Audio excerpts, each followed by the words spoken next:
Hello students, welcome to my channel. எல்லாரும் எப்படி இருக்கீங்க? சேஃபா இருக்கீங்களா? 10th ஸ்டாண்டர்ட் முடிச்சு 11th standard commerce group join பண்ணிருக்கீங்க. காமர்ஸ் குரூப்ல புது சப்ஜெக்ட்ஸ் எல்லாமே புதுசா இருக்கக்கூடிய சப்ஜெக்ட்ஸை நீங்க பார்த்துட்டு இருக்கீங்க. அப்ப சில பேருக்கு தோணலாம், இந்த சப்ஜெக்ட்ஸ் எல்லாம் புதுசா இருக்கே, நமக்கு இது எப்படி வரும், ஈஸியா இருக்குமா டஃபா இருக்குமா அப்படிங்கிற கொஸ்டின்ஸ் எல்லாம் வரலாம். ஆனா இந்த காமர்ஸ் குரூப்ல இருக்கக்கூடிய சப்ஜெக்ட்ஸ் எல்லாமே நம்மளோட டெய்லி லைஃபோட ரிலேட்டடான சப்ஜெக்ட்ஸ் தான். சோ இந்த சப்ஜெக்ட்ஸை இன்ட்ரெஸ்டிங்கா அதோட கான்செப்டை புரிஞ்சுக்கிட்டு படிக்கிற போது அது நமக்கு ரொம்பவே ஈஸியா இருக்கும். நான் இந்த சப்ஜெக்ட்ஸை, இந்த பினான்சியல் அக்கவுண்டிங் கிளாஸ் 11ஓட சாப்டர்ஸை தமிழ்ல உங்களுக்கு ஈஸியா புரியற மாதிரி எடுக்க போறேன். கான்செப்ட் வைஸ் கிளியரா நீங்க இருக்கிற பட்சத்துல நீங்க அக்கவுண்டிங் சம்ஸ் எல்லாம் ஈஸியா போடலாம். So concept is a key factor இங்க. அதனால நம்ம கான்செப்சுவலி இந்த அக்கவுண்டிங்கை லேர்ன் பண்ணலாம்.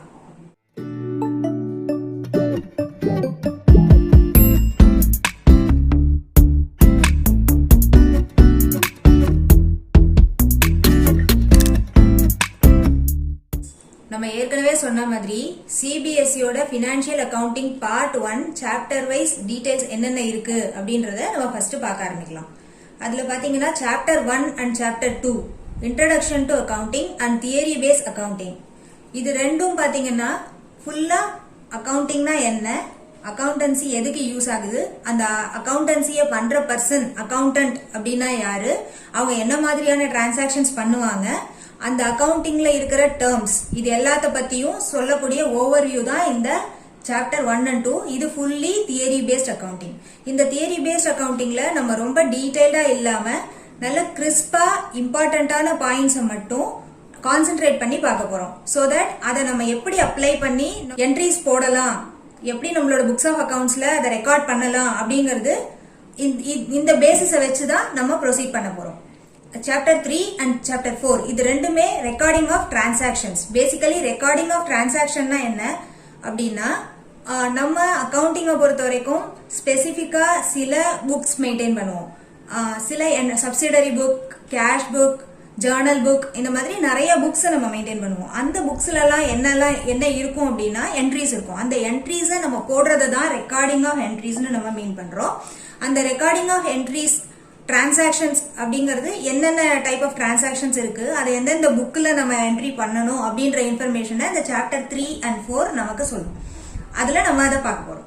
சாப்டர் 5 அப்படிங்கிறது bank reconciliation statement. Chapter 5 bank reconciliation statement அப்படின்னா என்னன்னா, நம்ம பேங்கோட டிரான்சாக்ட் பண்ணி cash and bank related entries போடுற போது பேங்கோட புக்குக்கும் நம்மளோட புக்குக்கும் இருக்கிற டிஃபரன்ஸை ரெக்டிஃபை பண்ணி ரிகன்சில் பண்றதுக்கான ஒரு ஸ்டேட்மெண்ட் தான் பேங்க் ரிகன்சிலேஷன் ஸ்டேட்மெண்ட்.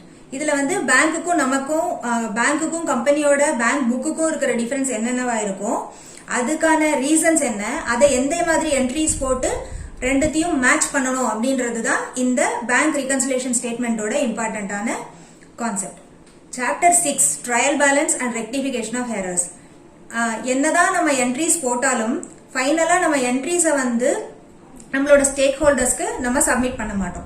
நம்ம ஸ்டேக் ஹோல்டர்ஸ்க்கு, அதாவது நம்மளோட ஷேர் ஹோல்டர்ஸ்க்கு, நம்மளோட டைரக்டர்ஸ்க்கு, ஜெனரல் பப்ளிக்கு, நம்மளோட ஆடிட்டர்ஸ்க்கு, இவங்க எல்லாருக்குமே தேவைப்படுற இன்ஃபர்மேஷன் என்னன்னா financial statement. That is nothing but trial balance. Trial பேலன்ஸ்ங்கிற டேர்ம் நோட் பண்ணிக்கோங்க. இதை பத்தின டீடைல்ஸ் நம்ம அந்த சாப்டர்ல பாக்குற போது உங்களுக்கு டீடைலா சொல்றேன். இந்த trial balance and rectification of errors, இந்த ட்ரையல் பேலன்ஸ்ங்கிறது நத்திங் பட் உங்களுக்கு இந்த ரெக்கார்டிங் ஆஃப் டிரான்சாக்சனோட ஒரு ஜிஸ்ட் ஃபார்ம். இந்த ட்ரையல் பேலன்ஸ் நம்ம ப்ரிப்பேர் பண்ற போது சில விதமான எரர்ஸை நம்ம ஃபேஸ் பண்ணுவோம். அது சம்டைம் டேலி ஆகாது. அந்த மாதிரி மேட்ச் ஆகாம இல்ல டேலி ஆகாம இருக்கிற போது என்ன மாதிரியா ரெக்டிஃபை பண்ணணும் அந்த எரர்ஸ்ங்கிறதையும் நம்ம இந்த சாப்டர்ல பார்ப்போம். Chapter 7 depreciation, provision and reserve. Depreciation அப்படிங்கிறது என்னன்னா, ஒரு பிசினஸ்ல யூஸ் பண்ணக்கூடிய அசெட்டுக்கான ரெசிடியல் வேல்யூ ஃபியூச்சர்ல அந்த பர்டிகுலர் அசெட்டை நம்ம ரீப்ளேஸ் பண்றதுக்கு யூஸ் பண்றதுக்காக நம்ம மந்த்லி அண்ட் இயர்லி பேசிஸ்ல இதை நம்ம புக்ல ப்ரொவைட் பண்ணிட்டு வருவோம். இது என்ன, இதோட கான்செப்ட் என்னன்னா, நம்ம பிசினஸ்ல யூஸ் பண்ணக்கூடிய பர்னிச்சரா இருக்கட்டும், மெஷினரியா இருக்கட்டும், கம்ப்யூட்டர்ஸா இருக்கட்டும், இதெல்லாம் இதோட லைஃப் டைம் வந்து ஒரு பர்டிகுலர் பீரியட் ஆஃப் டைமா இருக்கும். அந்த பர்டிகுலர் டைம் ஆஃப் பீரியடுக்கு அப்புறம் அது எல்லாத்தையும் நம்ம ரீப்ளேஸ் பண்ணணும். சோ அப்ப நம்ம ஒரு காஸ்ட் திருப்பி இன்கர் பண்ணுவோம். சோ அந்த காஸ்ட் நம்ம இன்கர் பண்ற பட்சத்துல நம்ம இவ்வளவு நாள் யூஸ் பண்ண அந்த பர்டிகுலர் அசெட்டோட வேல்யூ குறைஞ்சிடும். அப்ப நம்ம அந்த வேல்யூவை புக்ல எக்ஸ்பென்ஸா கொண்டு போனா நமக்கு அந்த ஒரு பர்டிகுலர் மந்த்லயோ இல்ல அந்த பர்டிகுலர் இயர்லயோ மட்டும் ஹெவியா எக்ஸ்பெண்டிச்சர் பண்ண மாதிரியும், மத்த பீரியட்ல எக்ஸ்பெண்டிச்சரே அந்த பர்டிகுலர் அசெட்டுக்கு பண்ணாத மாதிரியும் ஒரு ராங் பிக்சரை நமக்கு ஷோ பண்ணும். அதுக்காக ஆஸ் பர் கம்பெனிஸ் ஆக்ட் எந்த ஒரு கம்பெனியும் அதோட அசெட்டுக்கு பேஸ்ட் ஆன் தி கம்பெனிஸ் ஆக்ட்ல கொடுத்திருக்கிற நம்பர் ஆஃப் இயர்ஸை பேஸ் பண்ணி டெப்ரிசியேஷன்ங்கிற ஒரு வேல்யூவை கால்குலேட் பண்ணி அதை நம்மளோட புக்ஸ்ல இயர்லி ஷோ பண்ணணும். ப்ரொவிஷனும் அதே மாதிரி ஒரு பர்டிகுலர் ஒர்க் முடிஞ்சிருக்கும், ஆனா அந்த ஒர்க்குக்கான பில்லு நம்ம ரிசீவ் பண்ணிருக்க மாட்டோம், அதுக்கான ஆர்டர் நம்ம முடிச்சிருக்க மாட்டோம்.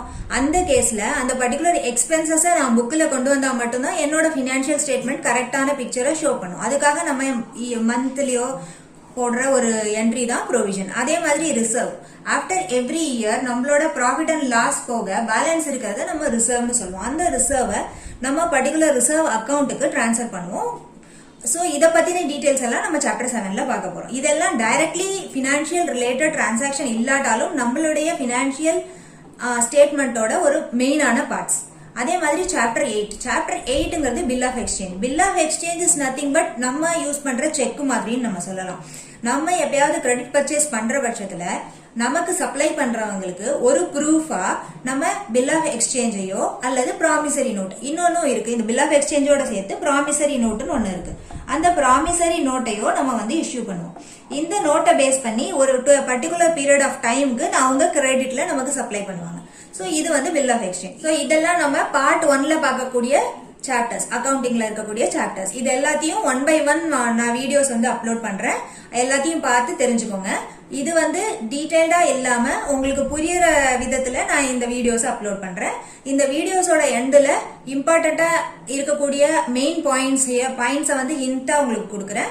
அதே மாதிரி உங்களோட லேர்னிங்ஸை டெஸ்ட் பண்ற மாதிரியான கூகுள் டெஸ்ட்டும் அதுல நான் உங்களுக்கு அடிஷனலா கொடுக்குறேன். இது உங்களுக்கு ஹெல்ப்ஃபுல்லா இருக்கும்னு நினைக்கிறேன். தேங்க்யூ.